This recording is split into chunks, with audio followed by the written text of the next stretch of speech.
মৰমৰ ছাত্ৰ-ছাত্ৰীসকল তোমালোক সকলোকে আমাৰ এই চেনেলটোলৈ স্বাগতম জনাইছোঁ। বহুকেইজন ছাত্ৰ-ছাত্ৰীয়ে সুধি আছিলে যে বৈচিত্ৰ্যময় অসমৰ আমি কি কি চাব লাগিব বা কমন কুৱেশ্যন তোমালোক দিবলৈ কৈছিলা।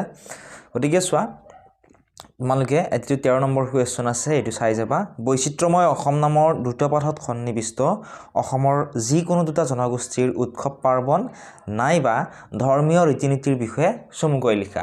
এনেকুৱা ধৰণৰ কুৱেশ্যন তোমালোকৰ আহিব, তোমালোকে চাই যাবা। আৰু উত্তৰখিনি আমাৰ হোৱাটছআপ চেনেল ফেচবুক পেজত পাবা। ডেছক্ৰিপশ্যনত হোৱাটছআপ চেনেলৰ লিংকটো দি থোৱা আছে, তাত ক্লিক কৰি তোমালোকে ফ'ল' কৰিবা। 3-4 মাৰ্কছৰ কমন কুৱেশ্যন, 2 মাৰ্কছৰ কুৱেশ্যন গোটেইবিলাক তাত উত্তৰৰ সৈতে আপলোড কৰা আছে, তোমালোকে চাই ল'ব পাৰিবা। লগতে 14 নম্বৰটো চাবা, বৈচিত্ৰ্যময় অসম নামৰ দ্ৰুতপাঠত সন্নিৱিষ্ট অসমৰ যিকোনো দুটা জনগোষ্ঠীলৈ বিশেষভাৱে অৰিহণা যোগোৱা একোজন ব্যক্তিৰ বিষয়ে চমুকৈ লিখা। তাৰপিছত তোমালোকে চমু টোকা চাই যাবা, 15 নম্বৰত যে দিয়া আছে চমু টোকা চাবা এইকেইটা। তোমালোকে ইয়াৰে ভিতৰত ইন্দ্ৰ সিং দেউৰীৰ বিষয়ে চাবা, ছবিলাল উপাধ্যায় আৰু যাদৱ পায়েং। ইন্দ্ৰ সিং দেউৰী, ছবিলাল উপাধ্যায় আৰু যাদৱ পায়েঙৰ বিষয়ে তোমালোকে চমু টোকা চাই যাবা। তোমালোকক ডাইৰেক্ট মানুহকেইজনৰ নাম নিদি, যেনে ছবিলাল উপাধ্যায়ৰ বিষয়ে চমু টোকা বুলি নিদি তোমালোক কুৱেশ্যনটো এনেদৰে দিব পাৰে। বৈচিত্ৰ্যময় অসম নামৰ দ্ৰুতপাঠত সন্নিৱিষ্ট যিকোনো দুটা জনগোষ্ঠীৰ দুজন ব্যক্তিৰ চমু পৰিচয় দিয়া। তেতিয়াও তোমালোকে সেই যে তোমালোকে মুখস্থ কৰিবা ছবিলাল উপাধ্যায়ৰ বিষয়ে বা যাদৱ পায়েঙৰ বিষয়ে, তোমালোকে যিখিনি মুখস্থ কৰিবা সেইখিনিয়ে তোমালোকে এনেকুৱা ধৰণৰ কুৱেশ্যন আহিলেও সেইখিনি লিখিব পাৰিবা, ঠিক আছে। লগতে তোমালোকে এইকেইটা কুৱেশ্যন চাই যাবা। 15 নম্বৰ কটো অসমৰ যিকোনো এটা জনগোষ্ঠীৰ সাজপাৰৰ বিষয়ে লিখা। ইয়াত যদিও 2 নম্বৰকৈ দিয়া আছে পেপাৰখনত, তোমালোকে অলপ 4-5 নম্বৰ মানত মানে দীঘলীয়াকৈ তোমালোকে উত্তৰটো চাই যাবা, ঠিক আছে।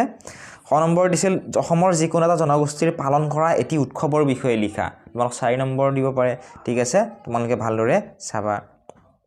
9 নম্বৰ দিছিল অসমৰ যিকোনো এটা জনগোষ্ঠীৰ খাদ্যাভ্যাসৰ বিষয়ে চমুৱাই লিখা। এইকেইটা তোমালোকে চাই যাবা, ঠিক আছে।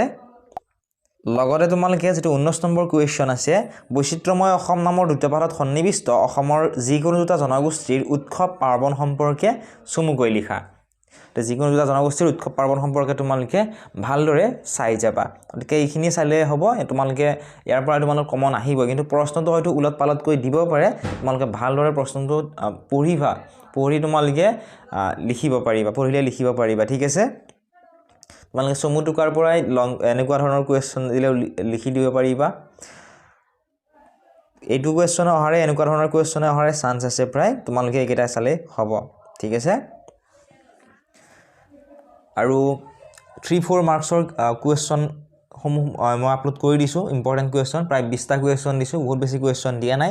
সেই ভিডিঅ' তোমালোকে চাই ল'বা, তোমালোকে তাৰ পৰা কমন পাবা। আৰু লগতে 1 নম্বৰ আৰু 2 নম্বৰৰ উত্তৰসমূহ মানে কমনসমূহ মই আপলোড কৰি দিম, তোমালোকে চাবলৈ নাপাহৰিবা।